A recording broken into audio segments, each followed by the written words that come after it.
What's up everyone, Sean Count Blagrith here today with an album review, this time of the 2013 Napalm Records release of Old Morning's Dawn by Summoning. If you are not familiar with Summoning, they are a two-piece atmospheric black metal band hailing from Australia, and they are known for being one of the greatest bands in atmospheric black metal and having these absolutely massive, almost cinematic soundscapes to their music that are heavily influenced off of the works of J.R. Tolkien. And I am a big fan of Summoning, and the wait for this album was absolutely crazy since their last album was Oathbound from 2006. So there was a lot of anticipation for this album, and the big question is, was it worth the wait? And the answer is yes. This is a absolutely gigantic album. It clocks in at a little over an hour, but it feels like it carries on for a long time. And usually albums that feel like they drag on, that's not necessarily a good thing. But with Summoning, I like that about them. I like the fact that it feels like it takes forever for a song to finish, because you don't really want the song to end. And I'm very glad that they kind of kept a similar feel. They kind of stuck to the same formula as past albums, except for you get songs that are more based on the symphonic elements, and then you'll get other songs that are more based and rooted into the folk parts. And both I love. I am a bigger fan of folk. I can't really talk right now for some reason. But I'm a bigger fan of folk music. So hearing songs that are more rooted into the folk side of things is incredible to hear. And the one thing that Summoning has always done that I've always never really been huge on is the fact that they really rely on the keyboards to kind of carry out the songs. There's not a lot going on with the guitar. And that's not necessarily a bad thing, but I prefer bands that really utilize the guitar more, and that's one of the downfalls of this album is there's not a lot of guitar on here. It's there, it's definitely there, but the meat and potatoes of the songs are all based on the keyboards. Now, if you're a fan of that, then you're going to absolutely love this. I'm not that big on that, but with that said, they do it extremely well, so I still like it. So even if you're not a fan of it, you still might dig this. Is it as good as their first two albums?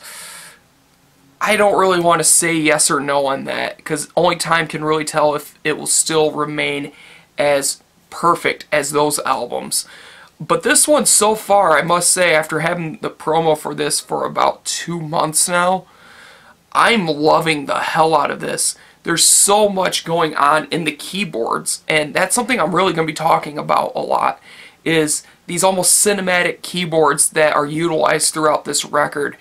There's tons of layers. There's always one consistent sort of melody going on, but then they keep piling on these other melodies and harmonies and all these really cool little things that they throw into the keys that are not very noticeable at first, but upon multiple listens you'll catch on. And they really do that a lot, and it almost gives this album not necessarily a metal feel, but almost an ambient album sort of feel, or in a weird sort of way borderline electronic, because of the sounds of the keyboards. It's an obvious keyboard, and it's obviously synth. The songwriting is absolutely incredible. I love how they piece these songs together. I love the flow of them, and the flow of the album is great. It's uninterrupted. There's nothing bad about the flow of it. Just some very well-written, well-structured songs, and this is just a very well-structured album. And that's a great thing to hear. Another thing that I really like about this album a lot is the vocals. And the vocals on this are very ghastly sounding, very faint in the distance. They're not right up in your face screaming at you. It feels like he's kind of screaming from a distance, and I really like that. Excuse me. And I really like that about Summoning, is not only does it feel cinematic, but it feels like you're listening to it from a distance.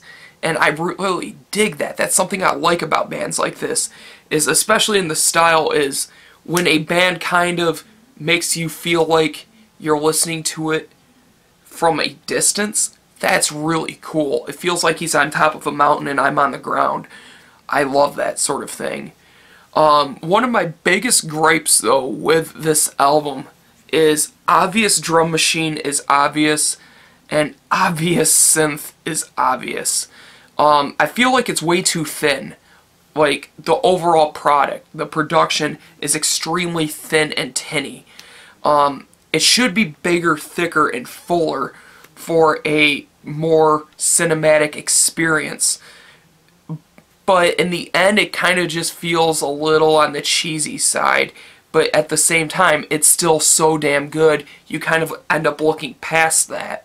So, overall, I wouldn't say I'm disappointed with this by any means. I just wish the production was thicker, the guitars played more of a role in the music, and that's really about it as far as the complaints go.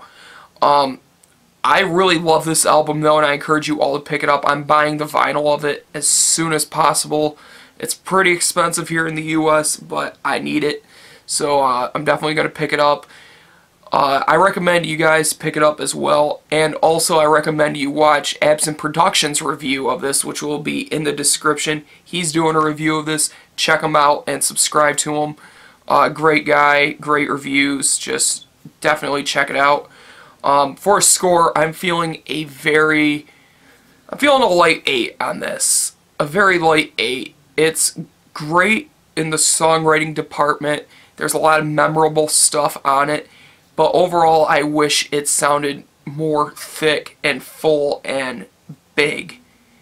And I'm waiting for That's What She Said comments. But that's really about it, guys. 8 out of 10. Thank you guys for watching. Thank you for subscribing. And as always, keep it metal.